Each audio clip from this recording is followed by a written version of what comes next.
Venho agora, com grande satisfação e honra, apresentar a vocês a palestrante que é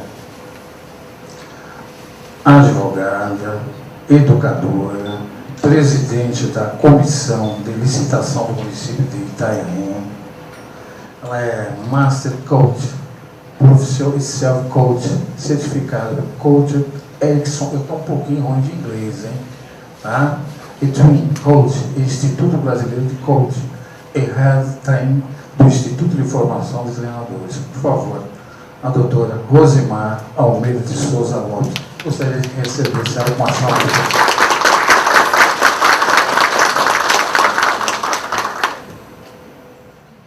O que é coaching? E o que essa palestrante veio trazer para vocês? Coaching é uma mistura de várias ciências que envolvem psicologia, neurociência, plasticidade cerebral, que surgiu nos Estados Unidos há aproximadamente 30 anos, com mais efetividade, e chegou ao Brasil há uns 10 anos. Para quê? Para fazer com que as pessoas atinjam o seu melhor no seu melhor estado. Para desenvolver um estado de ação focada, para desenvolver e para localizar no ser humano aquilo que ele tem de melhor e ali ele desenvolver no seu potencial infinito. Na Inglaterra, esse termo era utilizado há muitos anos atrás pelos homens que dirigiam as carruagens e conduziam os estudantes às escolas. Era o coach que levava. Depois, com o tempo, passou a ser aquele professor que ajudava o aluno a atingir os objetivos das matérias que ele ainda não havia atingido. Mais adiante, ele passou a ser utilizado de forma ao contrário, ao invés de ser utilizado para aqueles que não atingiram, mas sim naquilo que a pessoa mais tinha potencial. Nos Estados Unidos, auxilia nos times de basquete, foi muito utilizado, beisebol, futebol americano, e depois ele foi se difundindo em outras áreas e profissões. Bill Gates diz que se você quer ser um profissional de alta performance, você precisa de um coach. Por quê? Porque através das sessões de coach, do trabalho de coach, você vai desenvolver a visão sistêmica sobre o assunto. Nós, advogados, temos uma função árdua, muitas vezes, porque quando nós fazemos um processo, nós temos que perceber qual será a percepção do juiz, da parte dos réus, né, da parte no processo, do promotor, e com essa visão sistêmica, elaborar um processo para que não gere dúvidas ou para que não as suscite dentro do processo, dependendo de onde nós queremos chegar. Muitas vezes, sem essa visão sistêmica do assunto e do processo, nós acabamos conduzindo o nosso processo a uma zona de discussão que poderia ser evitado se lá atrás nós tivéssemos observado essa questão de olhar todos os lados do processo. E para olhar todos os lados do processo, basta muitas vezes que nós nos coloquemos na posição de cada uma dessas pessoas que irão analisar este caso. Além disso, ele é muito utilizado para gestão de tempo e prioridade e foco. Hoje, os profissionais, principalmente nas empresas, nos grandes escritórios de advocacia também já está sendo utilizado, mas nas empresas privadas, os profissionais têm auxílio de coaching. E esses dias, conversando com profissionais da área da rede pública, eles me informaram que, na gestão de algumas administrações de município e de estados, o prefeito, o governador ou presidente da República tem o auxílio de um coach do lado. E o que o coach sabe tanto que aquele profissional formado na área não sabe? Na verdade, o coach ele não sabe sobre a área da pessoa, ele não é um consultor. Ele não vai dizer vai por aqui ou vai por ali. Ele vai estimular a pessoa com perguntas poderosas e ela vai tirar dentro dela as próprias respostas para as questões que ela tem. E pasmem, gente, nós temos as respostas para as nossas soluções, mas para os nossos problemas. Nós temos a solução. Porém, muitas vezes, nós não temos a segurança necessária para aplicar esta solução ao nosso problema.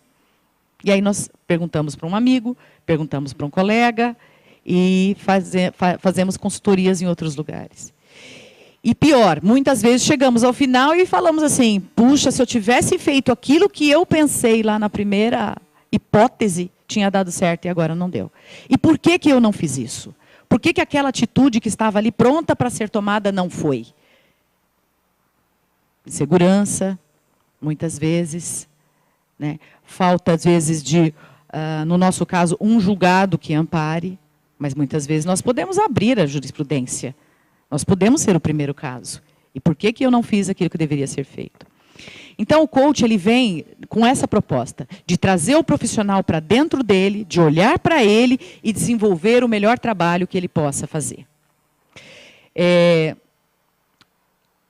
Há muito tempo, na China, lá pelo ano de 1900, havia um mestre zen chamado Nain.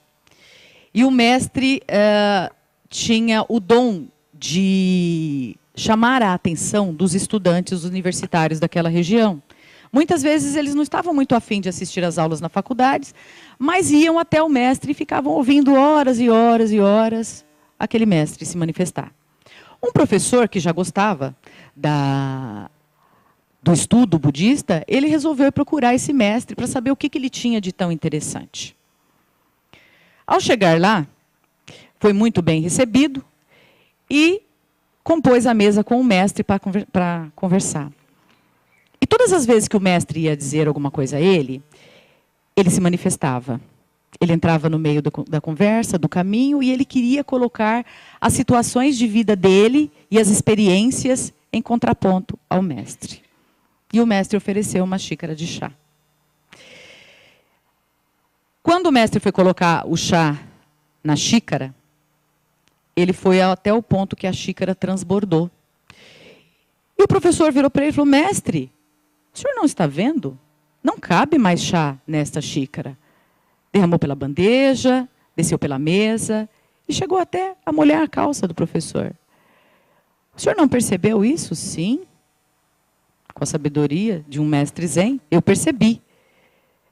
E é assim a nossa vida. Quando a nossa xícara está cheia, nós precisamos esvaziar. E muitas vezes a nossa xícara está cheia todos os dias. E precisamos virar a xícara, esvaziar o chá, um chá novo. E uma nova ideia, e uma nova proposta. E é exatamente esta a proposta do coach. Que a gente se esvazie para receber aquilo que é necessário. E que a gente ouse ir além. Porque ousando ir além, o resultado é o êxito. Você se fortalecerá. Ouse ir além e o poder lhe será dado. Por que eu entrei nessa área do coaching? Eu tenho 18 anos de advocacia, me formei em Santos e atuo em Itanhaém. E amo o direito. Quando eu fui fazer o vestibular, eu não tinha certeza que eu queria o direito. Porque eu tinha saído do magistério, eu era muito jovem, recém-casada. E havia uma crença naquela época de que pessoas que casavam cedo não faziam faculdade. Principalmente as mulheres. Porque teriam filhos, iam cuidar da casa, do marido, e que a proposta de fazer faculdade estaria do lado. Era uma crença que existia. E eu não sabia exatamente qual o caminho seguir. Imagino que muitos jovens passam por isso, e vocês também podem ter passado. De escolher uma faculdade que não era aquela que conversava com vocês, e de repente trocaram o caminho e foram fazer outras coisas. Mas eu tive a felicidade de ser incentivada em fazer direito, e me apaixonei pelo direito. E eu gostava de todas as aulas, todos os dias, ouvir aqueles mestres ensinar sobre direito, falar sobre direito civil, e a gente começar a entender o quanto o direito é importante na vida das pessoas. Porque o direito não está no livro, não está no papel. O direito está dentro da gente. O direito nasce com o ser humano. A justiça já é uma coisa que nós trazemos do berço. E lá na faculdade de Direito você vai entender que é como aquilo funciona. Porque a sociedade, ela vai fazendo as suas modificações, as suas alterações, e o direito vai disciplinando aquilo que nós vivemos. Descobri que aquele era o meu universo. Falei, estou no lugar certo. No primeiro semestre não foi muito bom, não. Tirei 1. E eu nunca tinha tirado uma nota tão ruim na minha vida. E eu falei, eu estou no lugar errado. eu acho que eu não estou entendendo o que está acontecendo aqui na faculdade. E aí eu percebi que os meus colegas também não estavam entendendo. Eu falei, então tá beleza, né? Estamos juntos e vamos seguir, porque isso acontece com todo mundo. Quando a gente entra na faculdade de Direito, parece que torce o cérebro. Porque tudo aquilo que você está acostumado a ver na televisão, tudo aquilo que o senso comum passa, ali a coisa se torna diferente. E aí a gente vai tendo uma modificação do cérebro e entra aí a neuroplasticidade. E aí outros setores do cérebro vão sendo motivados e começam a atuar. Beleza, me formei, né? Graças ao bom Deus que me ajudou todos os dias, eu fazia um percurso de ônibus de 50 quilômetros, que é de Itanhaém a Santos. E, pasmem, no período que eu fiquei sem estudar, a minha maior inveja era de ver os estudantes subirem no ônibus que ia para a faculdade em Santos. Naquela época eram 3 ônibus que saíam de Itanhaém, hoje tem quase 20. E para o morador de Itanhaém era um orgulho estudar em Santos, era um orgulho subir naquele ônibus. E eu namorei aquele ônibus durante 1 ano. Eu gostaria muito de estar naquele ônibus. E no ônibus seguinte, quebrando as regras e as barreiras e as crenças que mulher casada não faria faculdade, estava eu lá naquele ônibus fazendo a faculdade de Direito. E fiz o curso com muito êxito durante 5 anos. Exame de ordem. Eu era professora, dava aula em 2 períodos. Uma coisa meio doida, às vezes, que a gente passa na vida, que depois de falar, como é que eu consegui fazer tudo isso, né? Dava aula em 2 períodos, levantava às 6 da manhã, chegava 1 hora em casa. Eu fiz 40 alunos na sala, rede pública, não fiz estágio e tinha que ir para a faculdade, estudava no final de semana, gravava as aulas e assim vamos tocando. E não era a melhor aluna, não, gente. Era aquela aluna mediana que se esforçava para poder render e não fazer exame, porque tinha que pagar. Né? Ficava de exame, tinha que pagar o exame. E o dinheiro era o suficiente para pagar a faculdade. E lá vai eu prestar o exame de ordem. No ano que eu me formei, foi o primeiro ano que foi implantado a avaliação dos cursos. Então, nós fizemos a avaliação de curso do... Não sei como que se chama hoje. O provão do MEC, que era o nome daquela época, num dia e o exame de ordem era no outro dia, a primeira fase. E a questão objetiva, para mim, era muito complicada. Eu tinha muita dificuldade com as sim, não, não, sim, aquela pergunta que parece que é a resposta e que confunde. E lá fui eu e passei. Legal, passei. Fiquei nas férias, na praia, um negócio interessante. Você leva o código de processo, vai para a praia e estuda. É bem legal isso, né? Porque flui, vai com fluidez. Dia 25, aniversário de São Paulo, estava eu fazendo a segunda fase no exame de ordem. E, contra todas as crenças negativas que eu tinha ouvido naquele período, eu passei na segunda fase do exame de ordem. Gente, naquela época não tinha e-mail. Era tudo muito restrito na era da informática. Então, a gente tinha que esperar rolar o fax para aparecer o seu nome na lista de aprovados. E eu, R, fiquei A, B, C, e vai entrar, e vai, gente, o negócio rolando. Quando saiu o meu nome, eu imagino que foi uma das minhas maiores alegrias da minha vida. Meu nome constar na lista dos aprovados do exame de ordem. Eu não tinha alternativa, era passar ou passar, e lá estava eu, vestindo essa camisa que tanto amo. Meu bottom aqui, da UAB de Itanhaém, na qual fui diretora, junto com a doutora Kátia, há 3 anos, né, Kátia? Gestão 2011, 13, fomos diretoras, e é uma profissão que eu amo, respeito e adoro, e honro. E como diz a Constituição, sem advogado não se faz justiça. E é com a advocacia que se faz uma sociedade. Tenho orgulho da ordem. A ordem das diretas, a ordem em todos os movimentos sociais, a ordem participativa, a ordem brilhante. Essa é a minha ordem. Essa ordem me representa. Por que eu estou falando dessas questões das crenças? Quantas vezes na vida da gente nós deixamos de fazer as coisas porque alguém disse que não ia dar certo? Ontem eu escutei uma história assim. Para que plantar banana naquele lugar? Não vai dar mesmo, porque fulano já tentou. Será que ele tentou das melhores formas? Será que ele fez todos os percursos e seguiu todos os caminhos para que ele pudesse produzir a melhor banana naquele lugar? Com a experiência do outro, eu consigo aprender? Claro, eu consigo aprender. Mas nem por isso eu preciso me limitar. Eu posso buscar outros meios de realizações, utilizando a intenção positiva da experiência do outro, porém fazendo com um caminho diferente. Se você está fazendo muitas vezes a mesma coisa e o resultado é sempre o mesmo, o que será que está acontecendo? Qual é o caminho que está sendo utilizado? O que aconteceu ali com o Data Show? Qual é o caminho que está sendo utilizado? O curso do rio, ele encontra vários obstáculos no caminho, não é isso? Às vezes chove, às vezes traz uma barreira, e o que ele faz? Ele faz a curva, mas ele tem que seguir. Quantas vezes nós estamos fazendo a curva na nossa vida? Quantas vezes nós estamos mudando as estratégias? Eu não posso conseguir uma plantação de milho se eu continuar plantando tomate. E o coaching, ele traz essa proposta de planejar o que você vai fazer, buscar as melhores estratégias para a obtenção dos melhores resultados. Alta performance. Como que eu vou fazer isso? Quando a gente fala de planejamento, o primeiro que nos vem é o planejamento interior. O planejamento que acontece dentro da gente, no self, olhando para nós. Por quê? Seria muito interessante fazer um planejamento com o que vem de fora. Sim, mas fala comigo esse planejamento.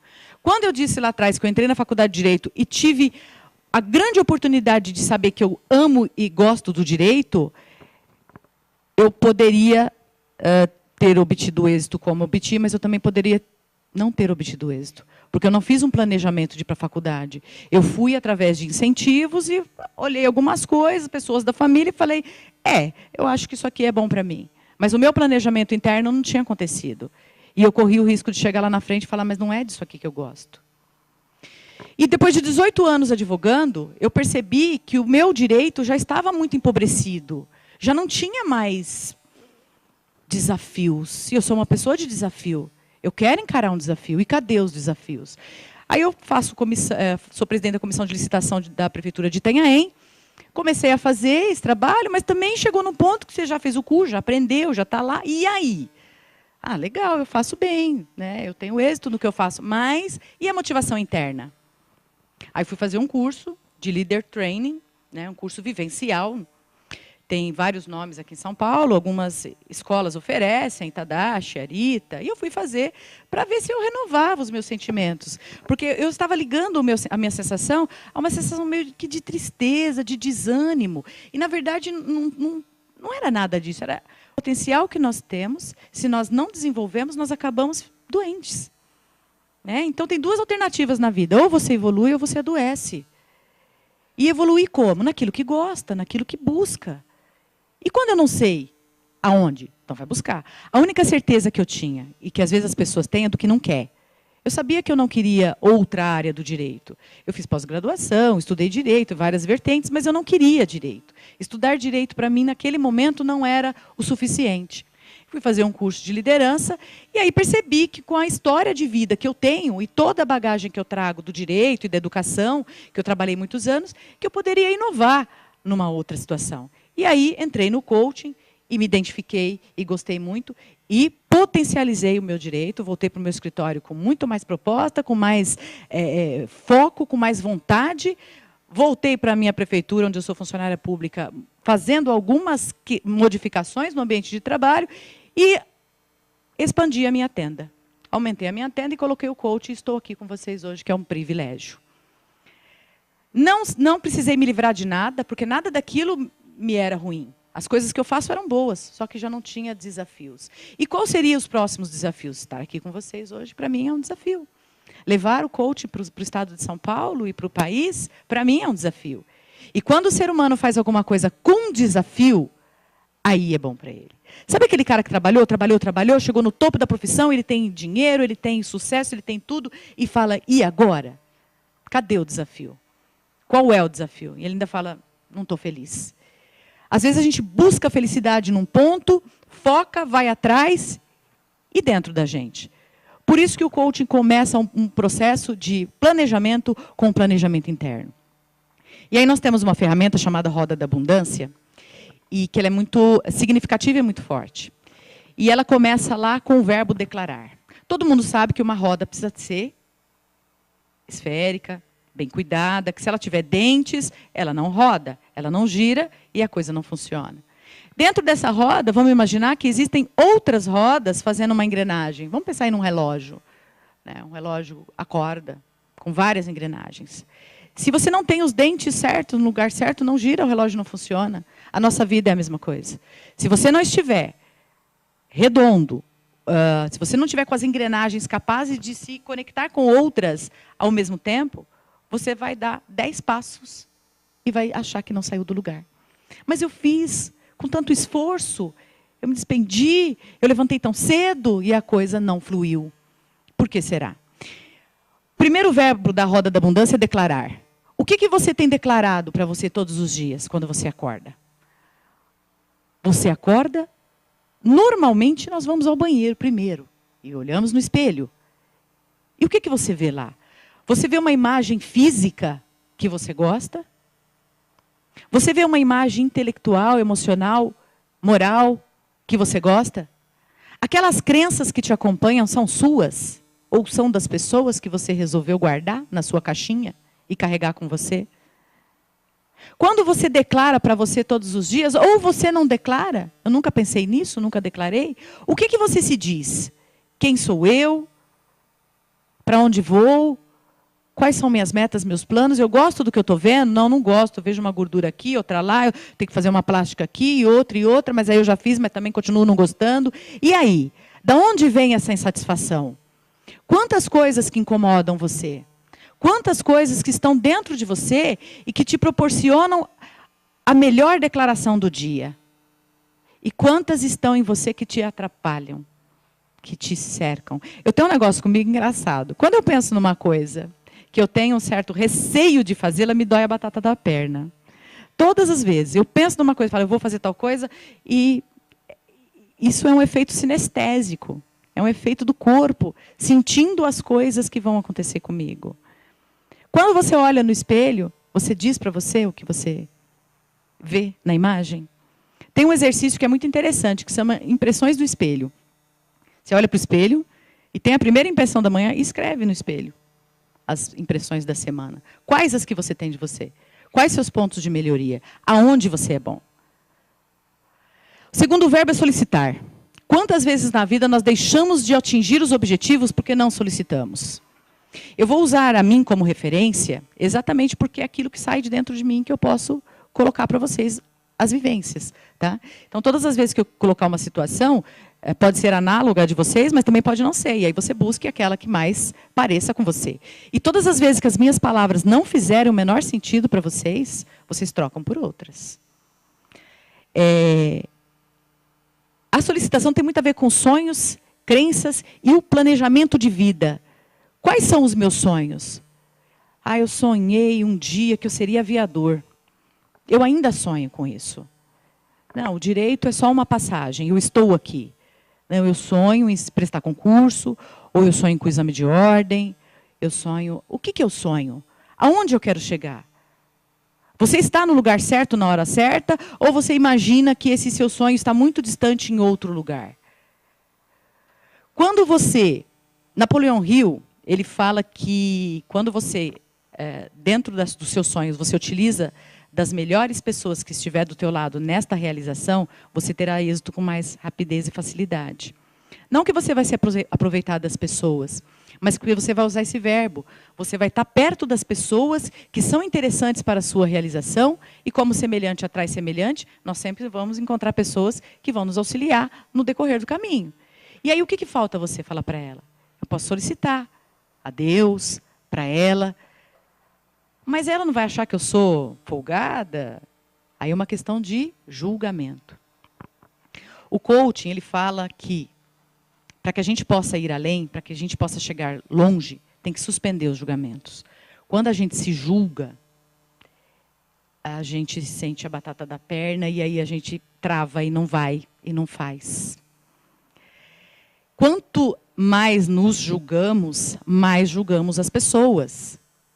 E muitas vezes eu deixei de dizer a ela uma coisa tão importante, que ia ser bom para ela, ia ser bom para mim, mas o meu pré-julgamento já inibiu, já fez com que eu não falasse. E eu tinha uma coisa dessa comigo, eu tinha dificuldade em solicitar, muita dificuldade. Porque eu pensava assim, é tudo comigo mesma, a responsabilidade é minha, eu tenho que fazer e acabou. Até para pedir para um colega fazer audiência eu achava complicado. Não é fácil para o colega fazer audiência. Você conhece o processo inteiro, de ponta a ponta, ele chega lá e faz, mas tem dia que a agenda não permite. E para não perder aquela audiência, que vai acontecer só depois de um ano, se for redesignada, Por que não pedir para um colega com antecedência, para que ele se organize com esse processo? Por que tantas vezes na vida nós não solicitamos? Por que não pedir aquela vaga, aquele cargo? Sabe quando lá no seu escritório surgiu uma vaga que pode te projetar e, de repente, você olha para os lados e fala, mas tem gente melhor que eu. E, de repente, você é o cara da vaga e você não se manifestou. Quantas vezes nos nossos processos a gente deixa de falar, deixa de solicitar algumas coisas, e lá embaixo na sentença, o que acontece? O que não é pedido, o que não é solicitado, não é reconhecido, extra petita, não posso julgar, não é isso? Quantas vezes acontece isso na nossa vida? Olha para os seus processos e olha para você. Quantas oportunidades na sua vida poderiam ter sido realizadas de uma maneira mais rápida e mais eficiente se você tivesse se manifestado? Tem pessoas que não percebem a sua necessidade. O canal de comunicação das pessoas variam. A neurolinguística fala que tem o auditivo, né, que percebe o mundo e a inteligência se dá através do canal auditivo, da audição. O outro é o visual, que tudo ele marca, tudo ele vê. Uma pessoa que exerce a sua inteligência, a sua comunicação através dos olhos. E o sinestésico, que é através do corpo, que ele sente, né? Aí vai muito para as áreas artísticas ou esportivas, os jogadores, os artistas, trabalham muito com a inteligência corporal. Tem uma quarta vertente, que acho que o advogado está bem nessa, que é o auditivo digital. É aquele que ouve tudo e ainda vai pesquisar para ver se está certo. Ele vê uma notícia na internet, ele não compartilha. Ele tem que ir primeiro na fonte, aí vai, olhou 10 vezes, agora vai compartilhar. Esse é o auditivo digital. Ele está sempre ligado no mundo, ele percebe as conexões que são feitas através da audição, porém ele vai confirmar para ver se é aquilo mesmo. Aí vamos supor que o seu parceiro, o seu sócio, o seu chefe, né, o seu líder, seja auditivo. E você não disse a ele aonde você queria chegar. Nós que fazemos audiências vivemos isso todos os dias. Se não sair aquela pergunta estratégica, pode ser que não tenha mais espaço para acontecer. E nós podemos perder o processo por conta de uma palavra que não foi dita, de uma pergunta que não foi feita. Né? Seguindo a roda, o próximo verbo é arriscar. O quanto que eu arrisco nas coisas que eu acredito? O quanto que eu arrisco nos meus sonhos? O quanto que eu arrisco para chegar lá? Quantas vezes eu pisei no freio porque tive medo? Não vou. Porque se eu perder, eu vou ficar envergonhada. Não vou, porque se não der certo, qual vai ser a minha cara? É o pré-julgamento primeiro. Primeiro eu falo, não vou, já dou todo o mapa do porquê que vai dar errado, e aí eu recuo, travo e não faço. Primeiro acontece comigo. Mas a outra pessoa do lado, ela não está nesse mesmo sentido que eu. Mas aí eu já me rotulei. Eu não arrisquei, eu não fui, eu não fiz. Quanto que eu queria disso que agora eu não quero mais? No ano de 2010, eu fiz um ano inteiro de curso para magistratura. Porque eu achei que já tinha dado o direito, eu queria ser juíza. Fiz um ano inteiro. Gente, eu não fiz uma inscrição para fazer prova. Achei o máximo, né? Ir de Santos para Itanhaém todos os dias, deixar a família, filho, estudar durante 200 dias letivos, pelo menos, com dificuldade, né? Às vezes a gente passa necessidade na estrada, passa fome, enfim. É o sacrifício, vou fazer. Fiz o curso. Não fiz a inscrição para uma prova. Era aquilo que eu queria mesmo? Aí eu vou dizer para vocês que num prazo de 1 ano, eu fiz 4 cursos de liderança coaching, fiz de treinamento comportamental com uma sarogata, e estou aqui falando para vocês num curtíssimo espaço de tempo. Será que é isso que eu quero? O que você realmente quer? Quando a gente quer uma coisa que não dá certo, vai, vou prestar concurso? Vou não, sabe por quê? Porque aí já tem uma lista pequena, aí um pouquinho de vaga, e aí tem isso e aquilo outro, aí tem a idade, e aí você não vai. E de quantas vagas você precisa para entrar no concurso que você quer? Está oferecendo 200. De quanto você precisa? Uma vaga você precisa. E no exame de ordem, que é aberto? Né? É aberto. Quantas vezes você tentou o exame de ordem com vontade, com foco, com dedicação? É minha, eu vou. Quantas? Então, às vezes a gente coloca muito no outro a responsabilidade das nossas causas e acaba esquecendo de olhar para nós mesmos. O quanto eu vou me arriscar para fazer? O quanto eu estou adiando aquela conversa? Sabe aquela conversa que está aí dentro de você, conversando com você há 1 mês? Você vai deitar e fica conversando com você. Mas eu vou falar assim, vou falar assado, vou falar assado. Ai, não vou falar hoje não. E também não vou falar hoje. Quanto que está aí conversando com vocês? O quanto você tem arriscado? Ah, mas se eu arriscar e não der certo, faz um planejamento. Não vai arriscando assim também, não. Não vai investir na Petrobras agora. Opa! Né? Não é o momento. Mas qual é o momento? Pesquise o momento. Eu fiz um curso lá em Itanhaém esses dias e uma professora falou, mas é tão difícil sair com as crianças porque a gente enfrenta muitos riscos. Ora, eu estar aqui é um risco? Não é? Um risco para nós, 11 de setembro? Né? É sempre um risco viver. É sempre um risco. O que eu tenho que fazer? Minimizar os riscos. Estudar todas as possibilidades de risco, tapar os buracos e fazer. Eu não vou para alto mar com casco furado. Ah, mas é só um furinho. É pouquinho, põe um Durepox. Não dá. Para eu fazer as coisas, eu tenho que analisar os riscos, sim, mas eu tenho que fazer. Não adianta apenas ficar dentro da zona de conforto e imaginar que eu já perdi a minha situação sem antes colocar. O não a gente já tem. Vamos começar por aí. O não a gente já tem. E a gente pode desenvolver, sim, a capacidade de ressignificar.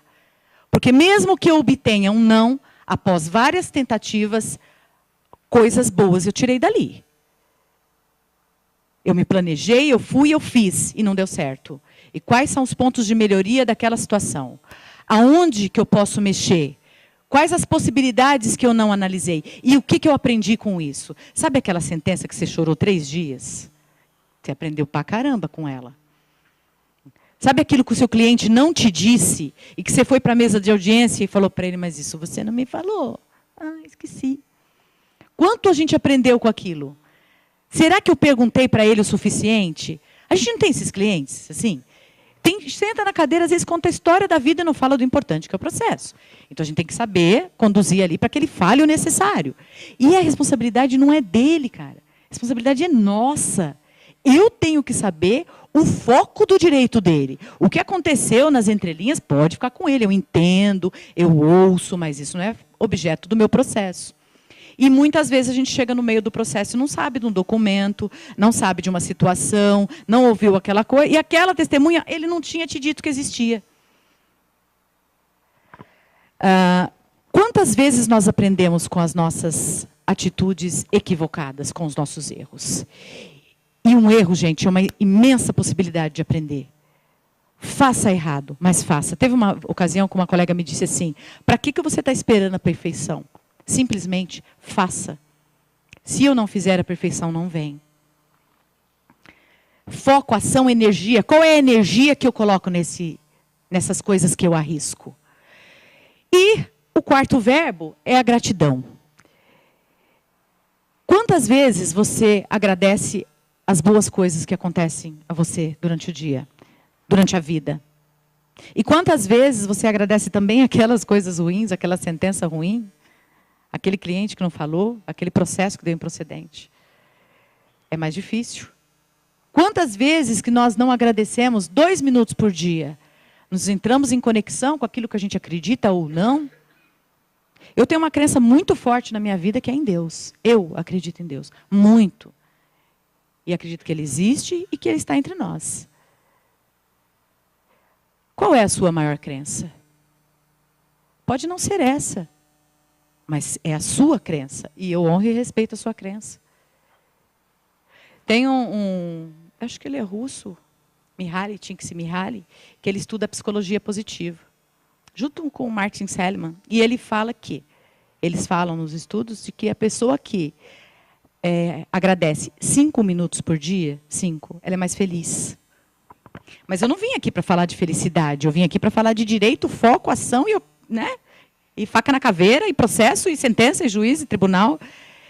Se eu fizer tudo isso e não estiver feliz, há um significado para isso? Falar de felicidade é piegas, às vezes. Por quê?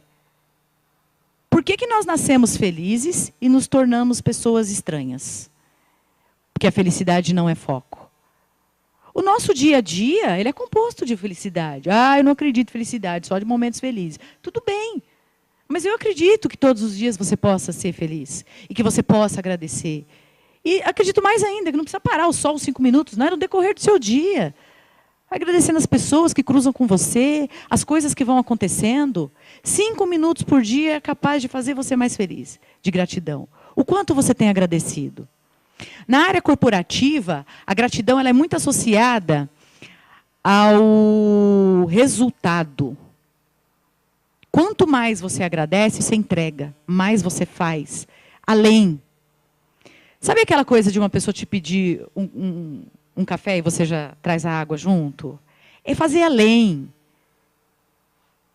Ele te pediu algumas frutas e você serviu um banquete. No seu processo, no seu dia a dia, como que tem sido feitas as suas coisas? Os seus processos, como eles estão acontecendo? É só o que a pessoa pediu? Você conversou com ela para dizer a ela, olha, você tem esta e esta possibilidade, pode acontecer isso, isso e isso, e vamos trabalhar para tudo isso aqui. No corporativo, uma forma muito linda de gratidão, entregar além do que foi proposto, a mais.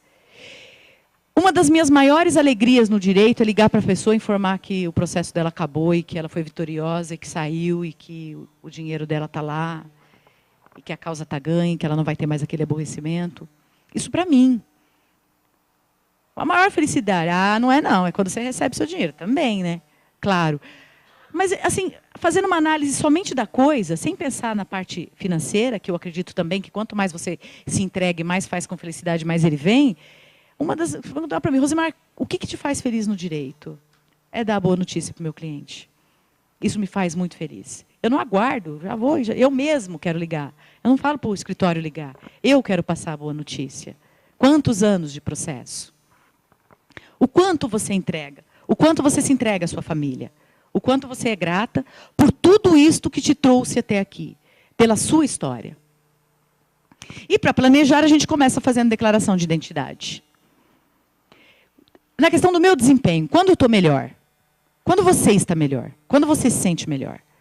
Qual é a posição que te coloca numa situação de felicidade? Que você fala, eu estou realizando o meu melhor quando?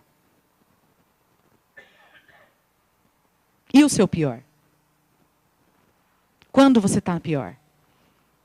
Mesa cheia de processo, família conturbada, doente, algumas pessoas que solicitam a mais do que você pode oferecer às vezes um peso no ombro, um cansaço, carregar as coisas nas costas. Aquele ditado de que as pessoas carregam as coisas nas costas é verdade, gente. Dá dor na coluna. E tem muita gente que carrega mais do que deveria. Por quê? Porque absorve as outras coisas que vêm de fora. O que é meu e o que é do outro? Qual é a minha responsabilidade dentro disso? O que eu vou fazer? Quando eu estou no meu melhor, profissionalmente, pessoalmente, e o meu pior? E qual é a coisa que você já quis muito na vida e que hoje você não quer mais? Por que motivo você já não quer mais? Você desejou, você foi atrás, você buscou. E por que você desistiu? Aquilo que fazia sentido para você lá no passado, hoje já não faz mais. E o que é isso? Que já não faz mais sentido para você? Ou você já atingiu o que você... ou você pensa que não quer mais, ou você já atingiu um ponto de percepção de que você viu que se desgastou tanto para uma coisa que nem fazia tanto sentido assim.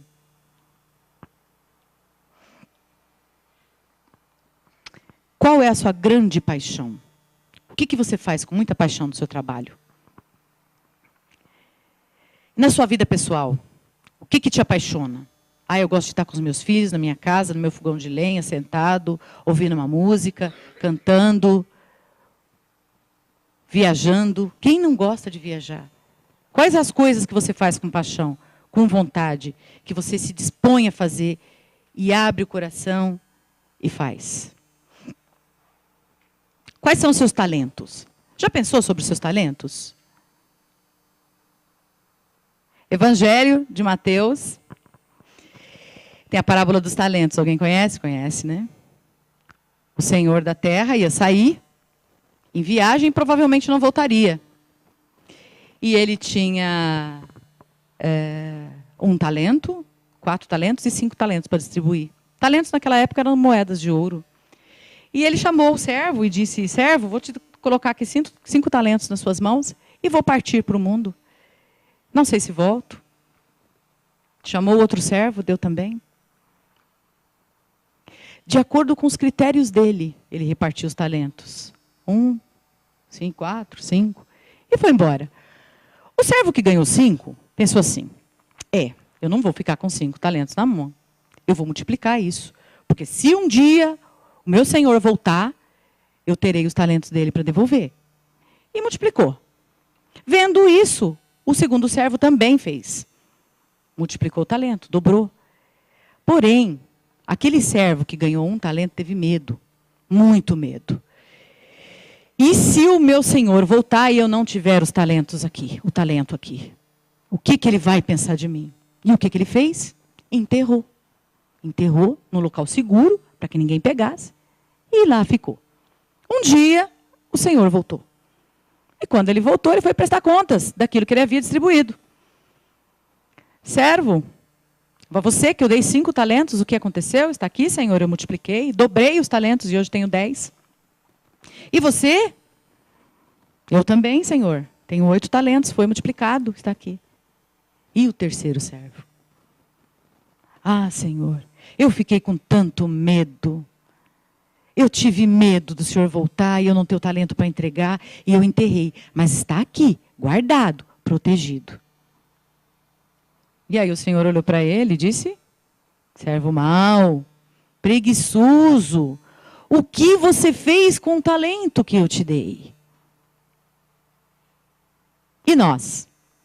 O que nós estamos fazendo com os nossos talentos?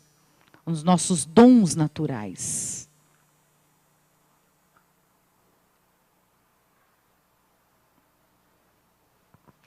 Se você ganhasse na loteria hoje 5 milhões, o que você faria? Um colega lá de Itanhaém disse, eu ia queimar todos os meus processos. O que você faria se você ganhasse 5 milhões? Ia investir no seu escritório, no seu estudo, em você, ia viajar, ia fechar para balanço. Você tem todos os recursos. 5 milhões, pode sair, pode à vontade fazer o que você quiser. Não vai ter problema nenhum. Família, filho, nada. À vontade. Dinheiro e disposição. O que você faria? Você já pensou nisso? Muitas pessoas falam, eu quero ganhar na loteria, mas não joga.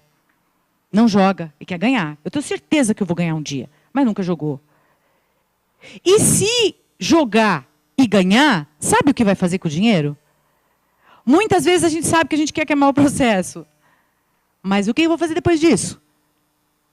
Eu vou queimar o meu processo, eu vou sumir desse mundo, eu não quero essa vida para mim. E o que eu vou fazer depois? Quando eu viajar em todos os países do mundo, fazer tudo aquilo que eu sonhei, o que eu vou fazer depois? Qual será o meu trabalho? Eu estou disposta? Eu estou disposto a encarar? Eu pensei nisso.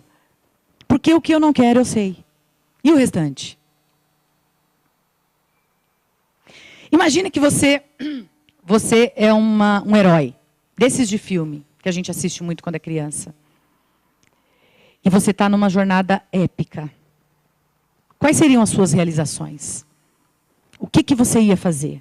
Você é o herói. Quem está com você nessa empreitada? Quem vai junto?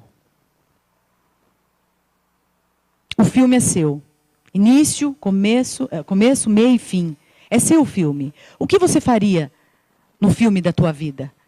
Conta a sua história. Vamos buscar lá atrás. Não entrou na escola? Os primeiros anos da escola, depois ginásio, seus amigos, sua família, seus colegas, seu melhor amigo. Eles estão com vocês no filme da tua vida? Você é o herói. Imagine a tua festa de 85 anos. Vamos botar 90, que 85 já está ficando pouco, né? A expectativa de vida já está crescendo. 90, 100. Imagina a tua festa. Quem vai estar lá com você, na sua mesa? Uma festa bonita, que você organizou para comemorar o seu aniversário. Quem que está lá com você? Quais são as pessoas mais importantes que vão estar com você? O que elas têm para dizer a você? Qual a declaração que você gostaria de falar para essas pessoas e gostaria de ouvir delas também?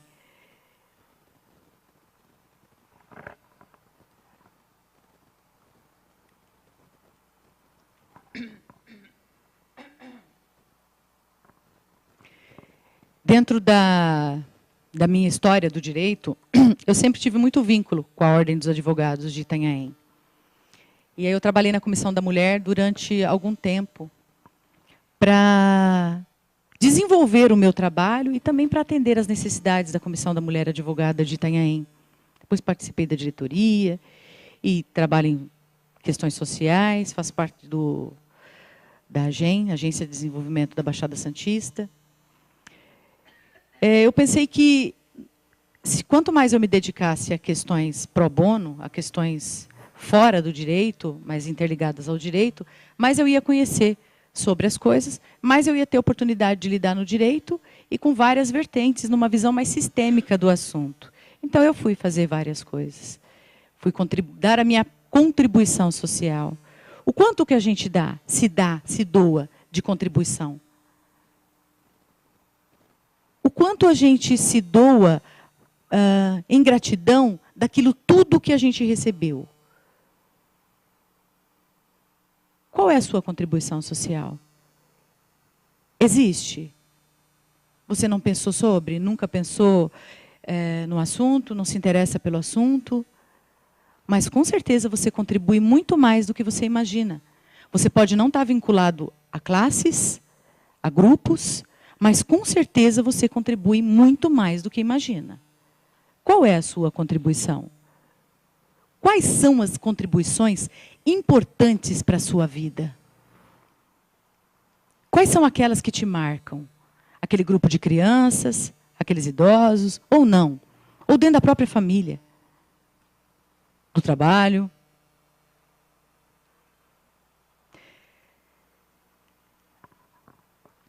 O escritório que você trabalha, a empresa que você trabalha, ela é congruente com os seus pensamentos? Você tem um plano de vida, uma crença e uma expectativa. E aquela conversa de que eu nasci assim, eu cresci assim, vou ser sempre assim, talvez isso já não produza mais o efeito que reproduzia lá nos tempos de Gabriela.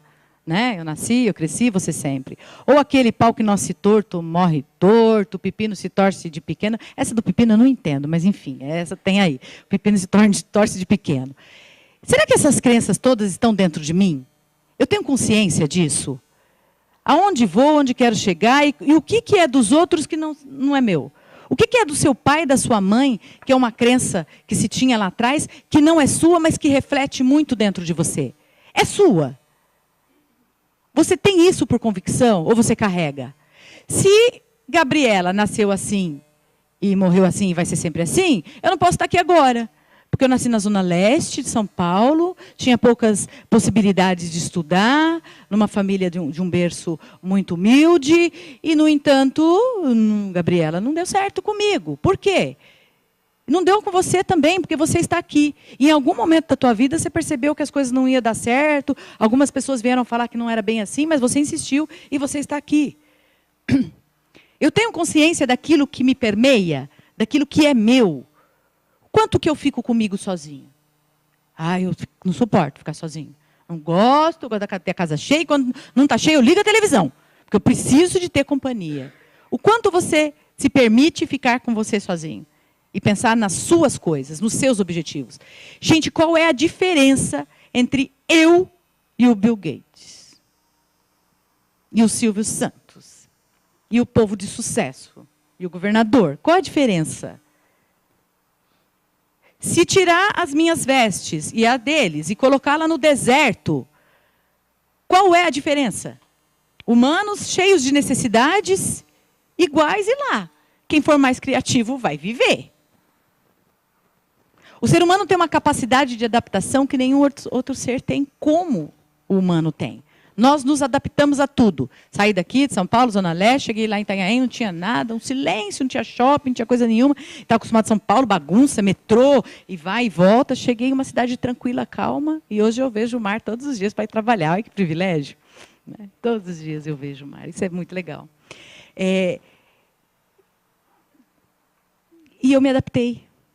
Só que se eu tivesse pensado, eu voltaria na primeira semana. Porque São Paulo, eu estava ainda na adolescência, tem uma vida muito movimentada, muito diferente. Eu fui para um lugar bem tranquilo. Só que a capacidade de adaptação do ser humano é fantástica. E a gente se adapta. E a gente se adapta também às crenças da nossa família, às questões positivas que nos levam e às questões negativas que nos seguram. Que dá dorzinha na perna, que faz com que a gente não dê um passo além. A gente só vai ali no limite, sabe o limite? Nada além do limite. E o que me faz diferente desses homens de sucesso? O passo que ele deu e eu não dei.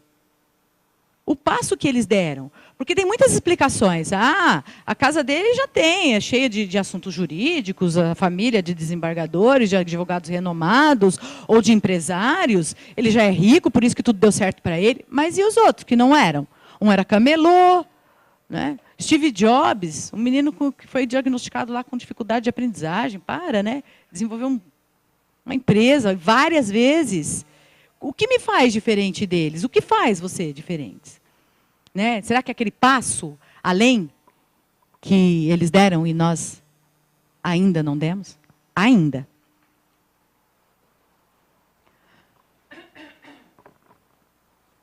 Existem coisas que eu realmente sinto que eu posso fazer dentro dessa sistemática. Quais são as coisas que eu sinto, que falam dentro de mim? Eu posso fazer e eu vou fazer. Porque tem uma vozinha que fala dentro da gente. Vai, vai, vai. Outra fala fica, fica, fica. E outra vai, vai, vai. Qual delas que eu estou ouvindo? Nós temos...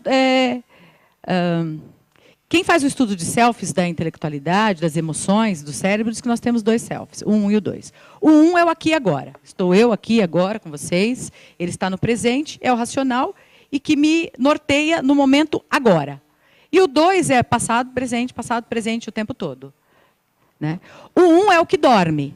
À noite, quando eu vou dormir, ele dorme. O 2 é o que sonha. E enquanto o 2 está sonhando, ele está trabalhando a neuroplasticidade, os conhecimentos diários, e ali ele vai reforçando as coisas que nós vivemos no dia a dia. Quando a gente é muito racional e trabalha só com o lado 1 do cérebro, self 1, o que acontece? A gente fica muito técnico, muito pragmático, e decide somente com a razão. Está ali. Só que onde mora a nossa criatividade? No 2. Os artistas têm uma parte bem desenvolvida do 2 do cérebro, porque eles precisam da criatividade. Nós também precisamos, muito. Quando a gente cala um pouquinho o eu julgador, que é o do 1, não vai, fica, foi, abriu, fechou. Quando a gente consegue calar um pouquinho esse self 1 e dar margem ao 2, a gente progride e a coisa vai além. Porque é ele que nos faz sonhar. É o 2. O 1 mantém a gente racional, aqui e agora. E julga se é certo, se é errado, se é bom, se é ruim, se é necessário, se não é. Mas o 2 é que nos leva além. O quanto você está usando do seu cérebro? Do 1 e do 2. Raul Seixas já dizia, né, que a gente usava tão pouquinho, né, da nossa capacidade animal. De lá para cá, será que mudou muita coisa? Nós continuamos usando muito o 1, o eu julgador, e o 2. Os sonhos, as crenças, as necessidades moram lá.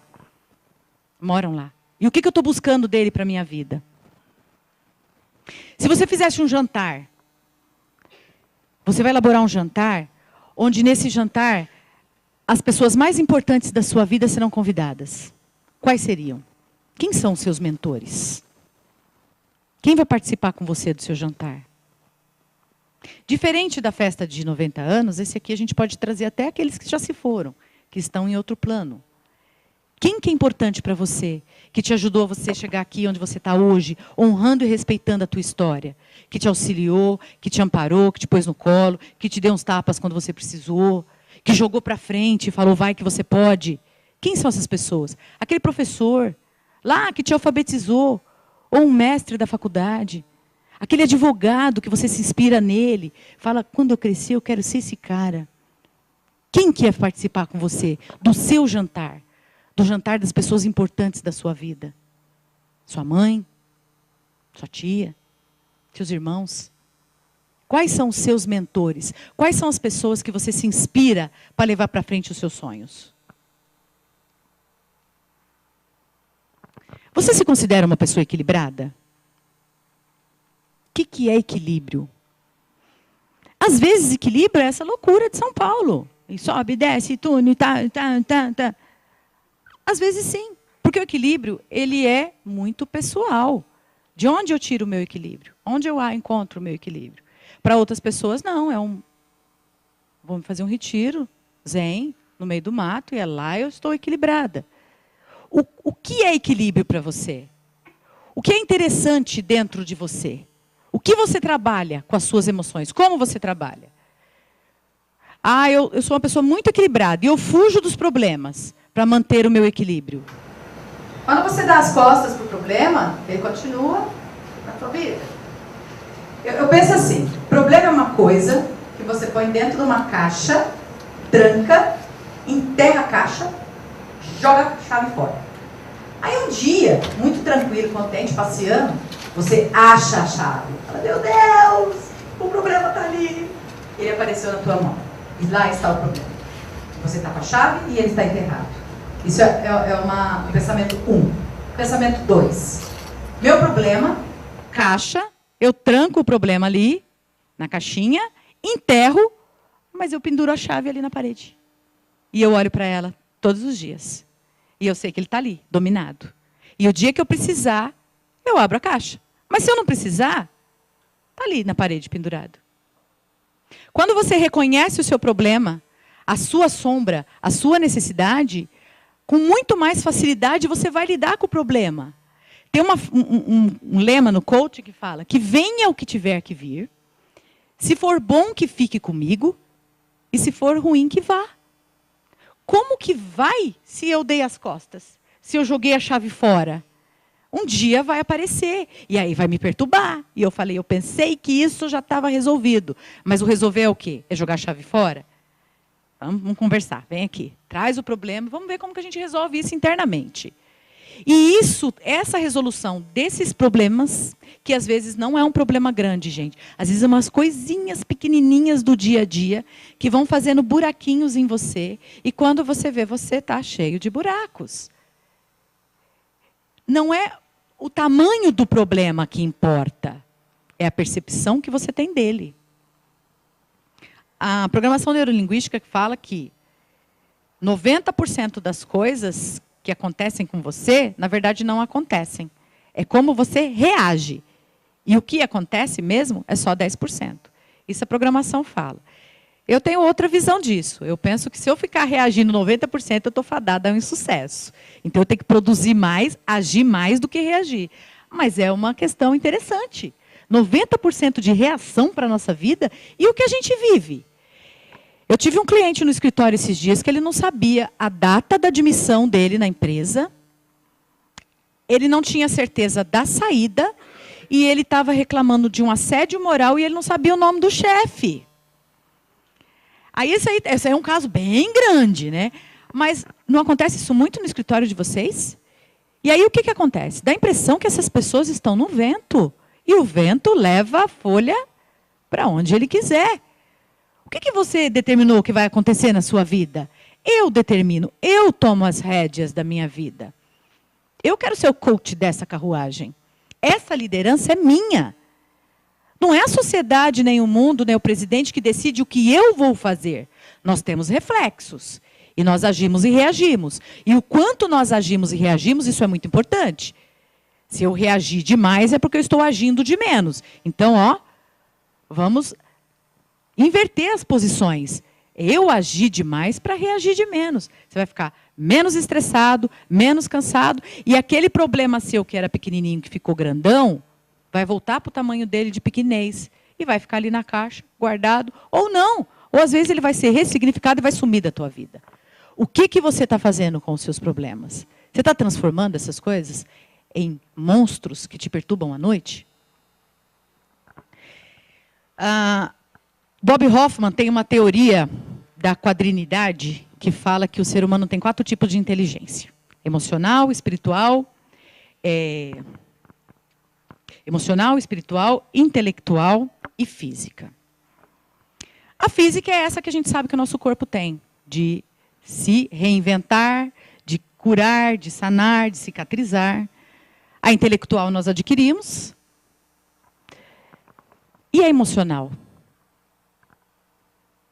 Nós estamos utilizando a nossa energia e a nossa inteligência emocional no nosso dia a dia?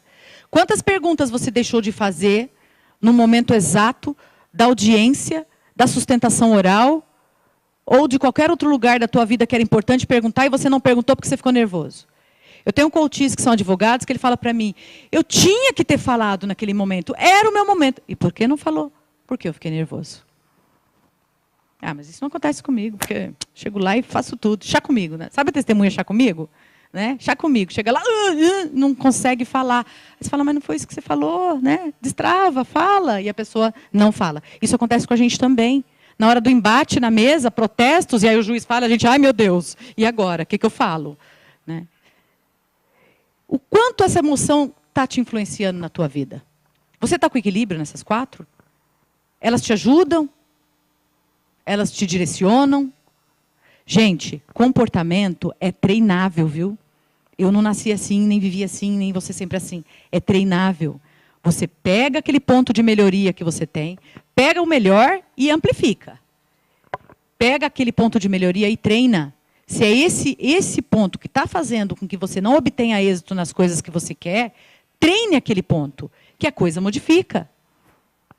É treinável o comportamento. Nós não treinamos desde a infância? Andamos. A história das meninas lobas. Lobas? De Roma, né? Que foram criadas pela loba. Isso. Os meninos lobo. Rômulo e Rêmulo. Isso. Eles andavam de 4. Por quê? Porque foram treinados para aquilo. Segundo a história. E nós? Nós somos treinados desde a infância. Quando nós chegamos na fase adulta, eu sou dono do meu nariz, eu mando e eu vou fazer o que eu quero. Mas eu também posso treinar o que eu quero, para fazer o melhor que eu quero, na hora certa, no lugar certo, e obter o meu resultado. Quando eu tenho ali o equilíbrio físico, espiritual, intelectual, emocional, social, esse emocional social é o que pega para nós. Ele está muito próximo das coisas que nós fazemos no dia a dia. Mas quando nós temos o equilíbrio desses 4, a gente tem uma inteligência bem razoável, inteligência de ponta, inteligência de liderança. E hoje, o que se voga nas grandes associações de escritórios ou de empresas, o que pega é a liderança, não é a chefia. A chefia não ouve, a chefia manda e você cumpre. E essa está ficando fora. Sabe aquele líder que você conhece, que só manda? Esse cara, ele está fadado em sucesso, ele vai acabar. Porque uma grande liderança é aquela que faz um mastermind, que chama todo mundo e ouve. Vamos lá, o que está acontecendo na nossa empresa, no nosso escritório, por que isso não deu certo? E ouve a todos e, às vezes, dá a ideia mais estapafúrdia, surge a melhor solução e o melhor resultado. E aquele chefe que só chefia, não lidera, ele perdeu a oportunidade de ouvir uma boa resposta para o seu dia a dia. Que tipo de liderança é a sua? Na sua casa, na sua família, com o seu escritório, na sua faculdade, no seu magistério. Você lidera ou você chefia? Quem sou eu? Quem sou eu e o que fazer? Para planejar, eu tenho que olhar para dentro. Eu olhei para dentro em vários pontos meus aqui. E eu descobri que eu tenho potencial 1, 2, 3, 4. E tenho também potenciais de melhoria, pontos de melhoria. E onde eu vou atuar? E quem sou eu agora? O que vou fazer daqui para frente? Como você faz para se reinventar? Quando você olha no espelho e fala assim, ai, está tudo errado, não estou gostando, essa semana foi uma semana que me trouxe muitos dissabores. O que você faz para se reinventar? Aonde você carrega a sua energia? Onde você coloca aí o seu cabo de alimentação?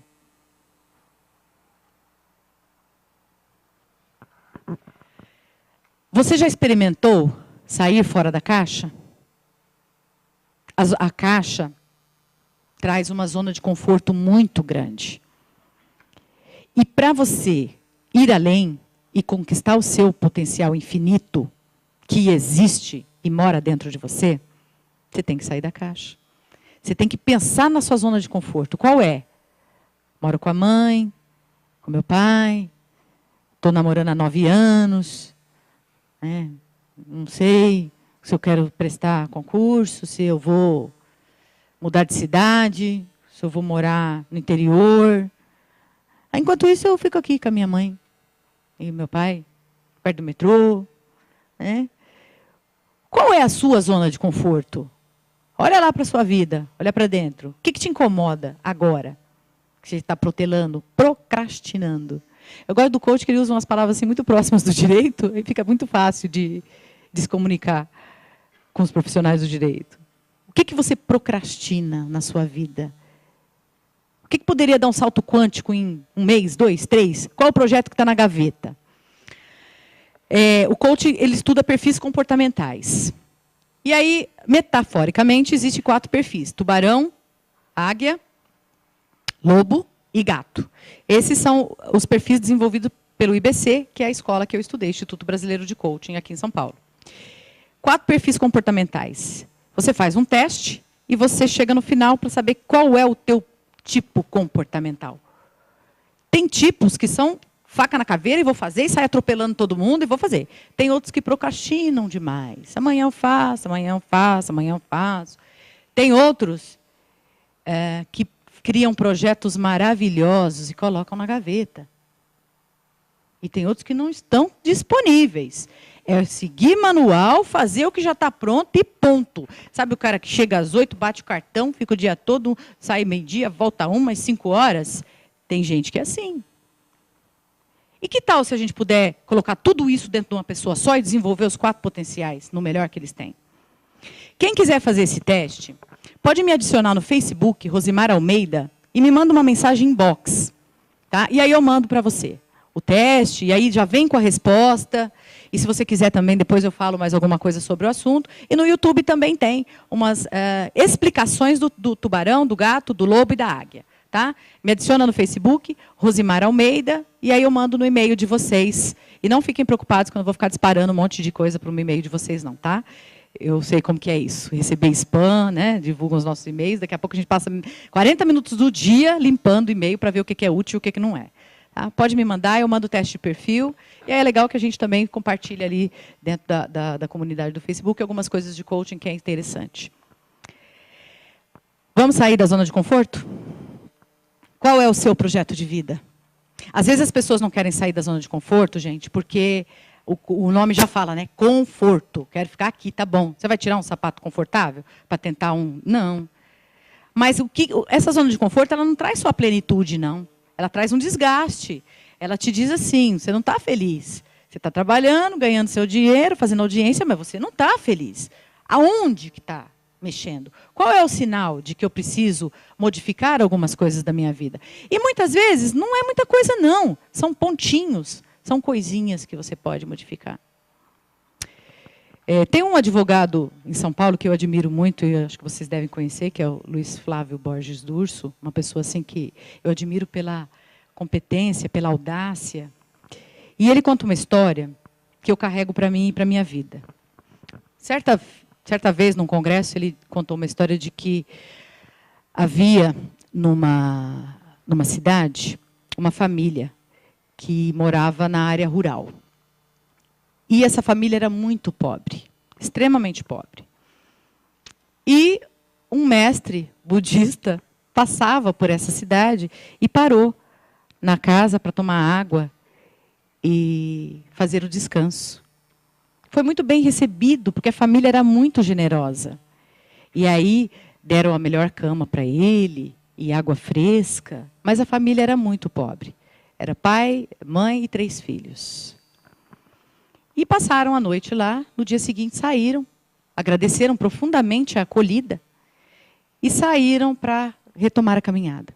No meio do caminho, o mestre virou para o seu aprendiz e disse: volte até a casa, pegue a vaca que eles têm e empurre-a do precipício. Embaixo do precipício tem um brejo. E a vaca ficará lá. E o aprendiz ele não se conformou. Como, mestre? Eu não posso fazer isso. Aquela família vive, o senhor não percebeu? Eles fazem o queijo, tiram o leite. E o senhor da casa, o dono da casa, me disse que quando sobra ele ainda vai na cidade e troca com outras coisas. E aí, naquela paciência budista, o mestre disse: vá e faça. E ele foi. Obedeceu. Quem tem juízo obedece. E foi. Pegou a vaquinha, levou no alto da montanha e empurrou a vaca lá de cima. E foi embora cheio de remorso e cheio de culpa. E passaram-se alguns anos. Mas ele não se continha de tristeza e de culpa. E todas as vezes que ele pensava naquilo era motivo de sofrimento. E resolveu voltar lá na casa. Chegou na casa, no local, e viu que tinha uma casa nova, próspera. E aí ele ficou pior ainda. Ai, meu Deus, aquela família teve que vender o sítiozinho, porque a vaca era fonte de sustento, eles passaram fome, venderam o sítio, foram embora. E agora? E foi perguntar. Tinha crianças brincando no quintal, foi entrando e perguntou para a pessoa que estava lá: o senhor fulano morava aqui? Sim, sim. Ele ainda mora aqui. Ah, ele mora? Mora. Eu sou o caseiro dele. Ah, o senhor é o caseiro. Pode me indicar onde é a casa? Pode, segue aqui, vai lá para baixo. É que ele tinha um sítiozinho? Sim, ele tinha um sítiozinho. Agora ele comprou tudo aqui, ó. Até onde a vista alcança é dele. Chegou na casa, foi muito bem recebido novamente, com a mesma cortesia anterior. Falei: escuta, quando eu vim aqui, o senhor era tão pobrezinho, o senhor me desculpe, mas eu tinha que ter essa percepção e falar isso para o senhor, tão pobrezinho. E o que aconteceu? Ah, meu amigo, você não sabe, uma tragédia.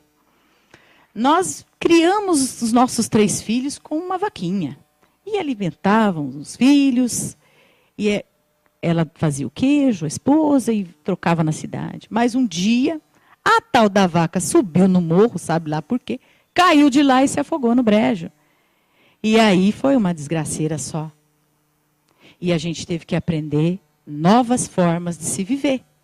E descobrimos que o trigo dá em 3 meses. E aí a nossa família começou a produzir trigo. A produtividade foi rápida, a coisa foi crescendo e hoje nós estamos aí, ó. Meu caseiro mora ali. E essa é a minha pequena propriedade. E analisando essa história, a gente vai assim lá dentro do fundo da gente e pensa: o que será que é a minha vaquinha hoje? Onde está a minha vaca?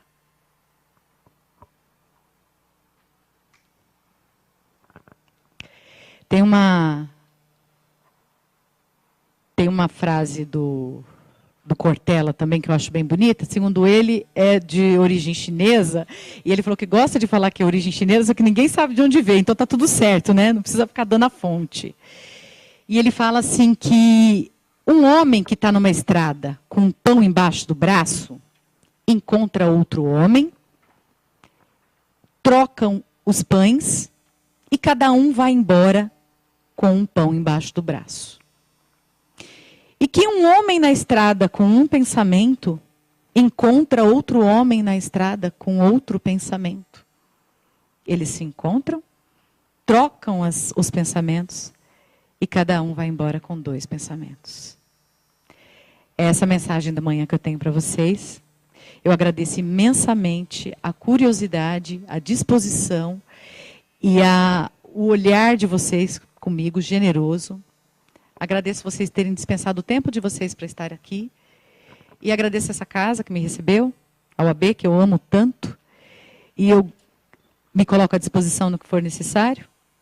E desejo a vocês que vocês encontrem um homem na estrada. Muito obrigada.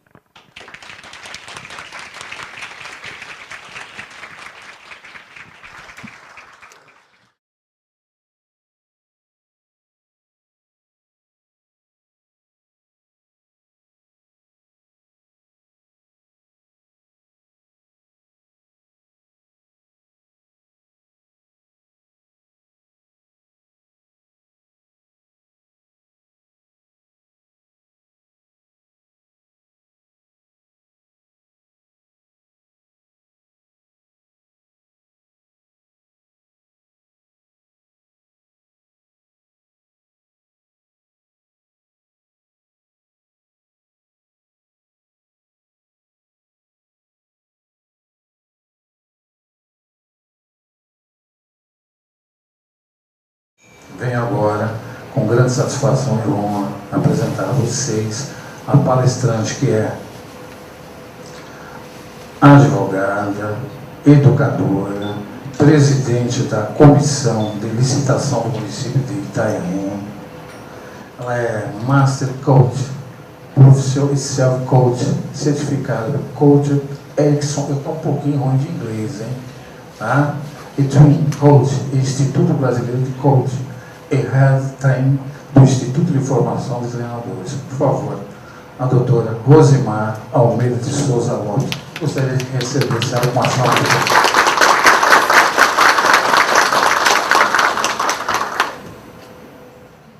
O que é coaching? E o que essa palestrante veio trazer para vocês? Coaching é uma mistura de várias ciências que envolvem psicologia, neurociência, plasticidade cerebral, que surgiu nos Estados Unidos há aproximadamente 30 anos, com mais efetividade, e chegou ao Brasil há uns 10 anos. Para quê? Para fazer com que as pessoas atinjam o seu melhor no seu melhor estado. Para desenvolver um estado de ação focada, para desenvolver e para localizar no ser humano aquilo que ele tem de melhor e ali ele desenvolver no seu potencial infinito. Sim, com a sabedoria de um mestre zen, eu percebi. E é assim a nossa vida. Quando a nossa xícara está cheia, nós precisamos esvaziar.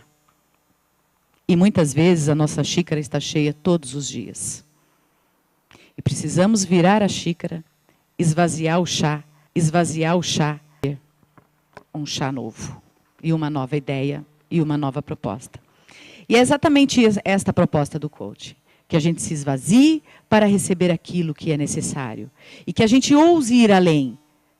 Porque ousando ir além, o resultado é o êxito. Você se fortalecerá. Ouse ir além e o poder lhe será dado. Por que eu entrei nessa área do coaching? Eu tenho 18 anos de advocacia, me formei em Santos e atuo em Itanhaém. E amo o direito. Quando eu fui fazer o vestibular, eu não tinha certeza que eu queria o direito. Porque eu tinha saído do magistério, eu era muito jovem, recém-casada. E havia uma crença naquela época de que pessoas que casavam cedo não faziam faculdade. Principalmente as mulheres. Porque teriam filhos, iam cuidar da casa, do marido, e que a proposta de fazer faculdade estaria do lado.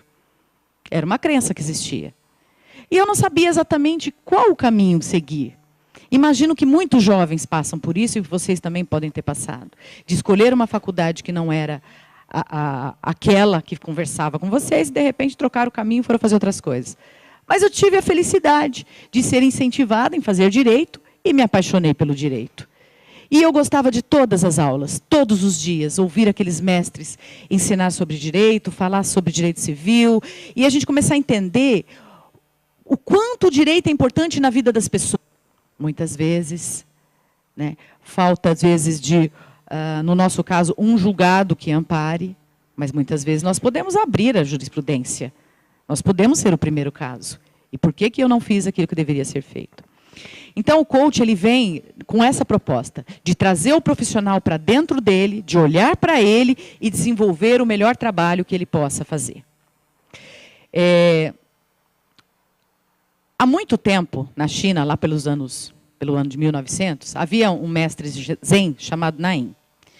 E o mestre tinha o dom de chamar a atenção dos estudantes universitários daquela região. Muitas vezes eles não estavam muito afim de assistir às aulas na faculdade, mas iam até o mestre e ficavam ouvindo horas e horas e horas aquele mestre se manifestar. Um professor que já gostava do estudo budista, ele resolveu procurar esse mestre para saber o que ele tinha de tão interessante. Ao chegar lá, foi muito bem recebido e compôs a mesa com o mestre para conversar. E todas as vezes que o mestre ia dizer alguma coisa a ele se manifestava. Ele entrava no meio da conversa, do caminho, e ele queria colocar as situações de vida dele e as experiências em contraponto ao mestre. E o mestre ofereceu uma xícara de chá. Quando o mestre foi colocar o chá na xícara, ele foi até o ponto que a xícara transbordou. E o professor virou para ele e falou: mestre, o senhor não está vendo? Não cabe mais chá nesta xícara. Derramou pela bandeja, desceu pela mesa e chegou até a molhar a calça do professor. O senhor não percebeu isso? Na Inglaterra, esse termo era utilizado há muitos anos atrás pelos homens que dirigiam as carruagens e conduziam os estudantes às escolas. Era o coach que levava. Depois, com o tempo, passou a ser aquele professor que ajudava o aluno a atingir os objetivos das matérias que ele ainda não havia atingido. Mais adiante, ele passou a ser utilizado de forma ao contrário, ao invés de ser utilizado para aqueles que não atingiram, mas sim naquilo que a pessoa mais tinha potencial. Nos Estados Unidos, auxilia nos times de basquete, foi muito utilizado, beisebol, futebol americano, e depois ele foi se difundindo em outras áreas e profissões. Bill Gates diz que se você quer ser um profissional de alta performance, você precisa de um coach. Por quê? Porque através das sessões de coach, do trabalho de coach, você vai desenvolver a visão sistêmica sobre o assunto.